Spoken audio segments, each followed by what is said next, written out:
दोस्तों मैं शाहरुख खान और आपका हमारे चैनल पर फिर से स्वागत है। दोस्तों प्रधानमंत्री नरेंद्र मोदी की तानाशाही एक बार फिर से दिखने लगी है। मोदी ने बुधवार को या कहे प्रधानमंत्री नरेंद्र मोदी ने बुधवार को कहा कि 4 जून को लोकसभा चुनाव के नतीजे आने के 6 महीने के अंदर ही देश की राजनीति में बड़ा भूचाल आएगा। यानी मोदी अभी से विपक्षी पार्टियों को समाप्त करने के लिए लग चुके हैं। उन्होंने कहा कि बंगाल की ममता बनर्जी सरकार राज्य की डेमोग्राफी बदलने में जुटी है।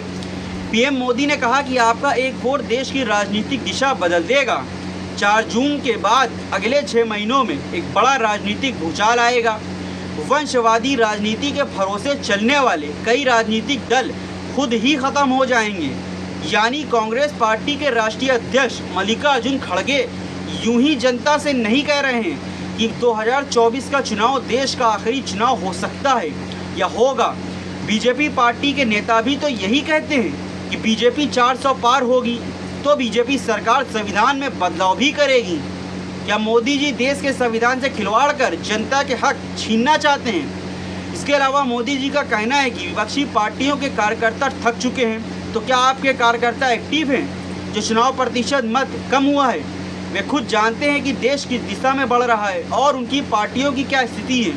हालांकि उन्होंने खुलकर तो नहीं कहा कि वह किस राजनीतिक भूचाल की बात कर रहे हैं। दक्षिण 24 परगना जिले के काकद्वीप में एक रैली को संबोधित करते हुए पीएम नरेंद्र मोदी ने बात कही या उन्होंने भाजपा के 3 सीटों के उम्मीदवारों के लिए प्रचार किया।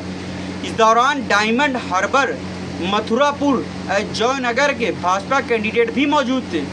पीएम मोदी ने कहा कि ममता की सरकार तुष्टीकरण की राजनीति करती है तो उत्तर प्रदेश में योगी जी की सरकार क्या करती है उनको ये भी बताना चाहिए। संतों पर हमले होते हैं। इसके अलावा केंद्रीय योजनाओं को भी रोका जा रहा है। बंगाल में तेजी से घुसपैठ बढ़ रही है तो देश में क्या हो रहा है मोदी जी ये भी बताइए। पीएम मोदी ने कहा कि लोग चाहते हैं कि घुसपैठियाँ आकर बंगाल में बस जाएं।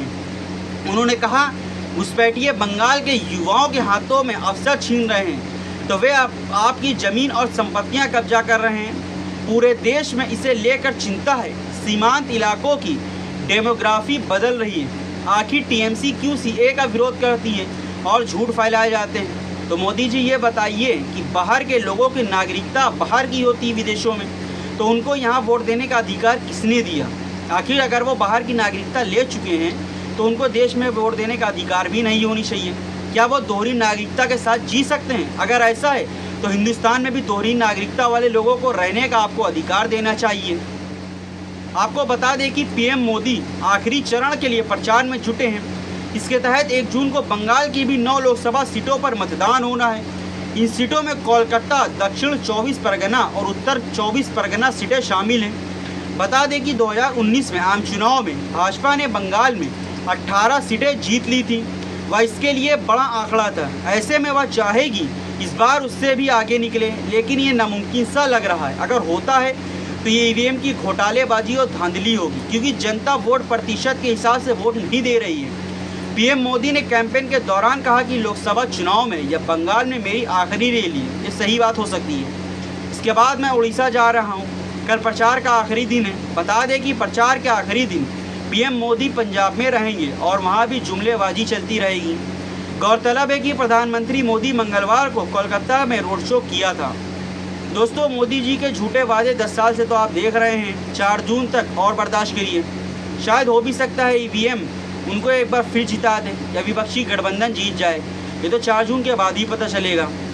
दोस्तों आपको वीडियो कैसा लगा नीचे कमेंट करके हमें ज़रूर बताएं। और हाँ, अगर ये वीडियो अच्छा लगा तो इस वीडियो को ज़्यादा से ज़्यादा लाइक और शेयर करना ना भूलें।